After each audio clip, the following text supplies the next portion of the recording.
Ditch the cords and get navigating smoothly with your wireless mouse in just a few steps. First up, let's connect using the USB receiver. The most common method on your laptop or PC.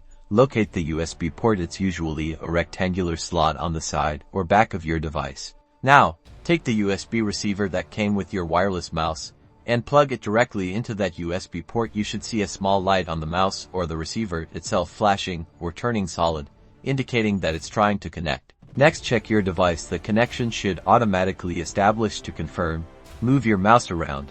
The on-screen cursor should follow. If the cursor appears, you're good to go.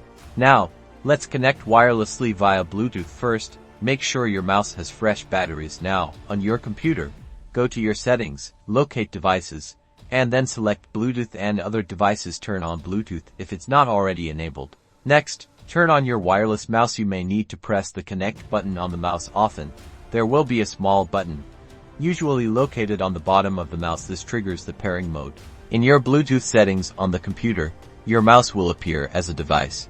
Select your mouse from the list and click or tap connect. Your computer may ask for a PIN, or the connection might happen automatically if prompted. Enter the PIN provided by the manufacturer in the user manual. Once connected, your mouse should operate seamlessly. If you're experiencing any issues, try replacing your mouse's battery, restarting your computer, or ensuring your mouse drivers are up to date. Following these steps will have you navigating effortlessly. Feel free to like and subscribe for more tech tips.